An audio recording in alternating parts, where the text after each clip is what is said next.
Sorry, we're closed.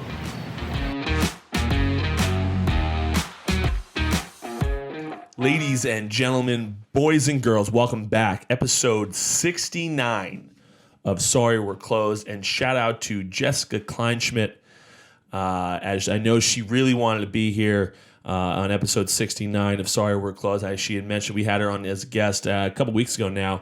And I know she really wanted to be here, but just unfortunately, it just wouldn't have worked out. Today's interesting. I'm trying to mix it up a little bit on Thursdays and kind of find a new way of going about it.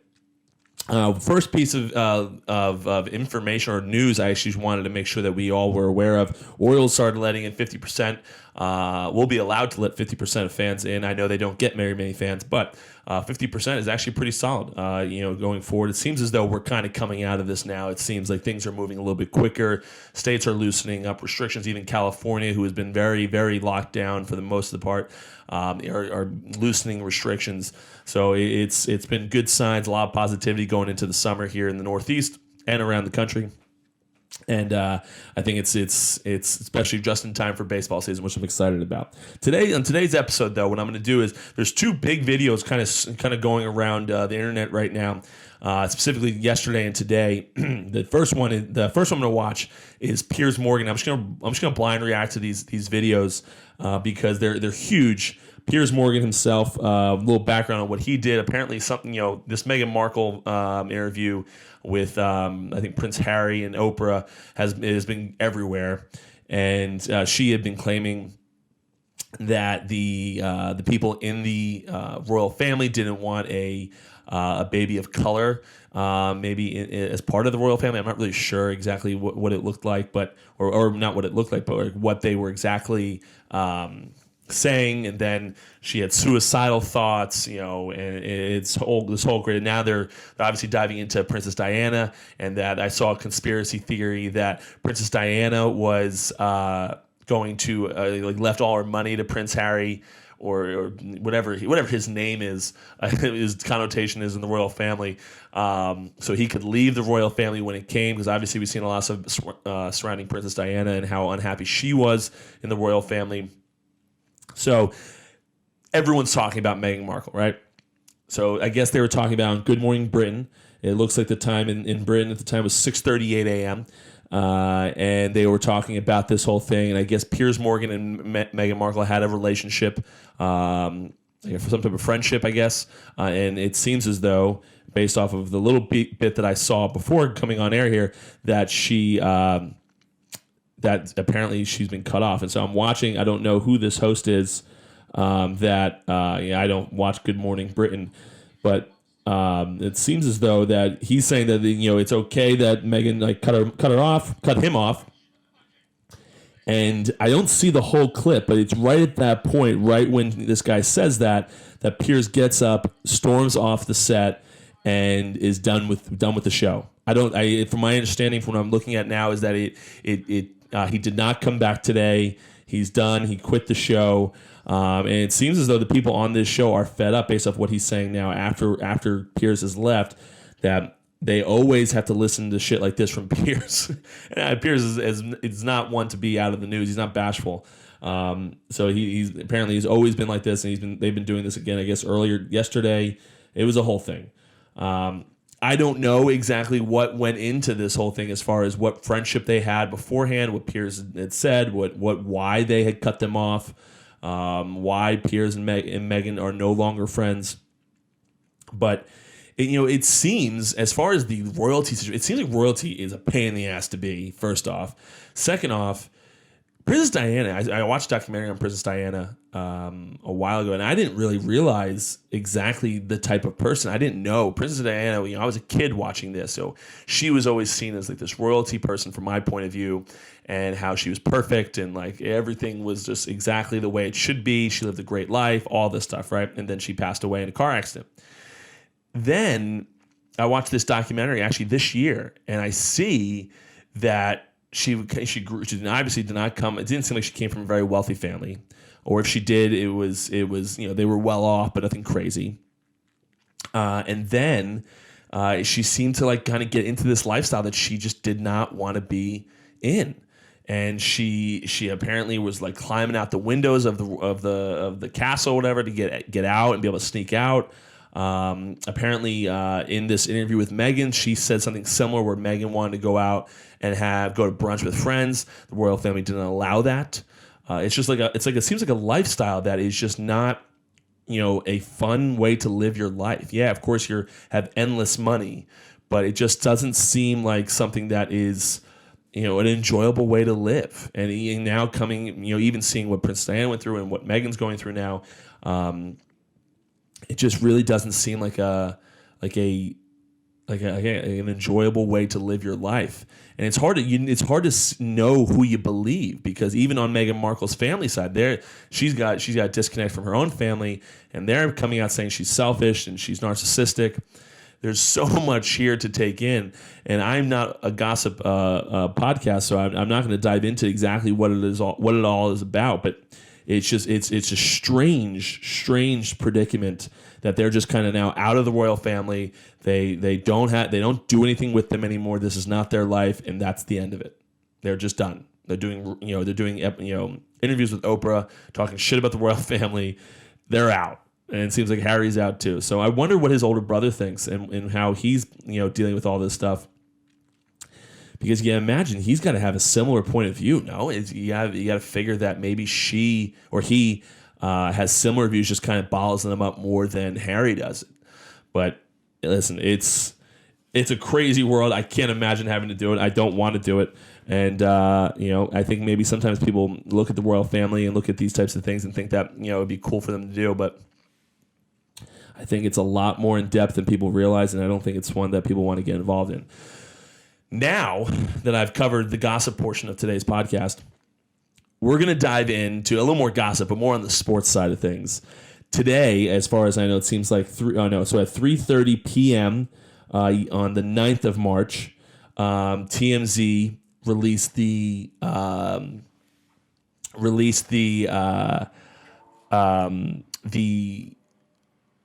whatever it is, the dash cam, not the dash cam, but like the body cam footage of the police officers, yes, who arrested Johnny Damon after his drunk driving event.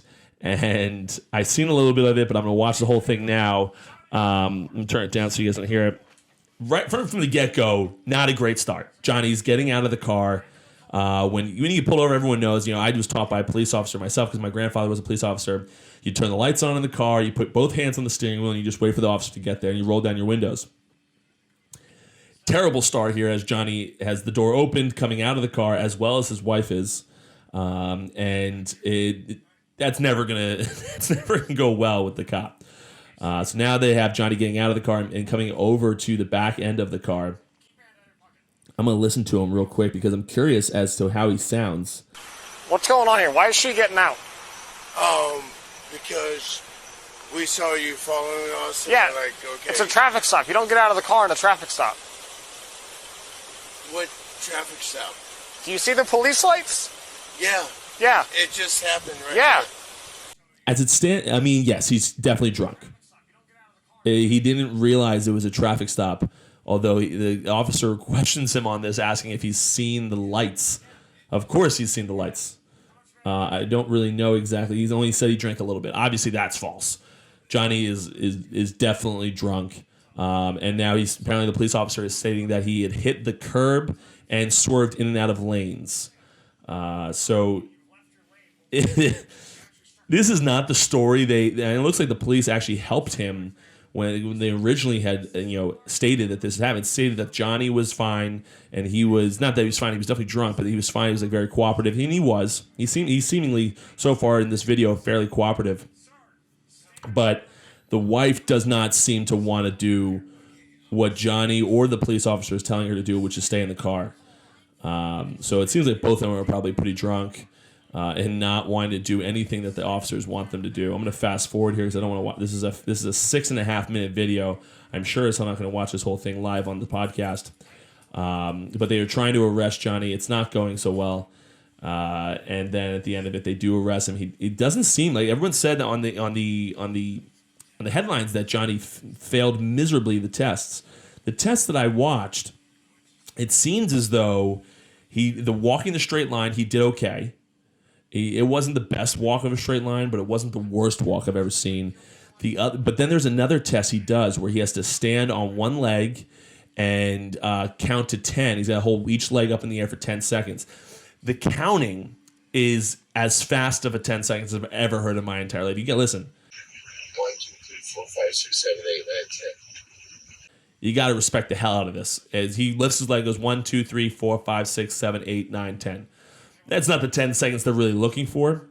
And then this is the part of the video, this next part that I think is the best part of the video. He doesn't realize because he's drunk that he's about to get arrested. But they're having him do this test where he puts his feet shoulder width apart and he puts his arms, in the back, almost like a Superman, like he's flying in the air. And he's asked them to count from lean forward a little bit and then count from 60 down.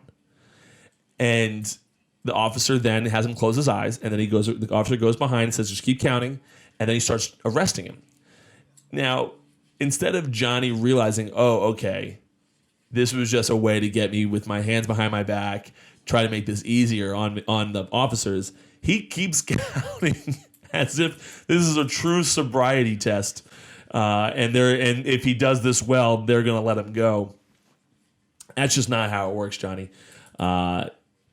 Listen, all in all with this video, he doesn't look the way they perceived it in the first article that I read where Johnny had gotten arrested and everyone knew it seemed like he was very cooperative, which he was. I will say he was cooperative, that he didn't do so well on the sobriety test. They made it seem like a much easier thing, which, credit to the police officers for doing that and not blowing up this guy's spot, although they have now released the body cam, which I'm sure is probably protocol or someone got a payday from TMZ.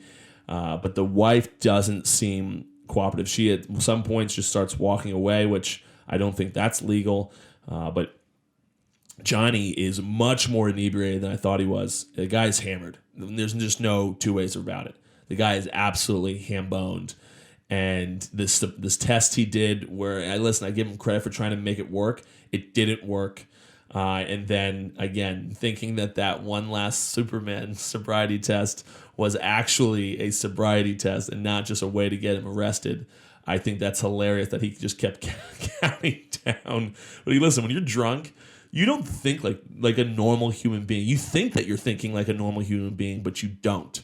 And I guess Johnny had a tremendous amount of drinking that night and is driving around South Florida or whatever it is in Florida, because I'm pretty sure that's where it was, pretty hammered, and not driving in a straight line, which is pretty, as far as rules go, that's one of the top rules when driving. You should probably drive in the lanes, and when you're on a straightaway in a straight line, not hit the curbs or be swerving in and out of lanes. So listen, that's the lesson you learned today, guys. Driving 101 from Patty Westside here is make sure that you stay in the lanes and you don't hit sidewalks. If you've been drinking, you probably shouldn't be driving, but if you do, you better not hit sidewalks, otherwise you're screwed. So here we are. I just, before Mothers Against Drunk Driving come after me, I am not advocating for my listenership to be driving drunk. I am just stating what I saw here and my takeaways. Anywho, guys, I appreciate listening to Thursday's episode.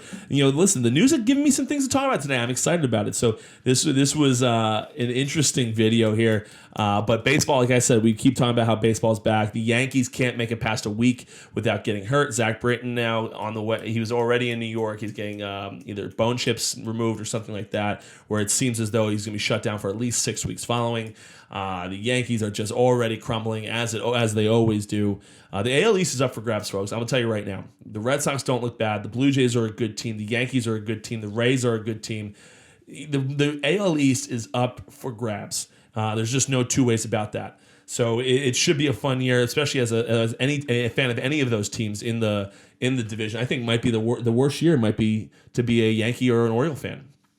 If the Yankees blow it again, they get injuries again, you're going to be miserable because there's so many expectations. I think it's probably the most fun to be a Blue Jays or a Red Sox fan. The Blue Jays have that young core that's going to come out and perform this year, and the Red Sox can't get any worse from last year and have a much better team. So I think it should be a fun year for anyone in the AL East, but specifically those teams. Guys, I hope you have a tremendous weekend. Happy Thursday. We're almost at the weekend here, and I promise you we will have Will Noonan on the podcast this coming Monday, although he bailed on me last time. Listen to that one. The guy's a comedian. He's a pretty funny dude, and which I guess is a prerequisite to being a comedian. You got to be pretty funny. And I look forward to giving him endless shit on the pod for bailing on me and pushing this off as long as he has. Guys, have a great weekend. And until next time, I'll see you at the bar. Thank you so much for listening to the Sorry We're Closed podcast. Go subscribe to our email chain over at thepatlight.com and follow us on all social media. Until next time, guys, I'll see you at the bar.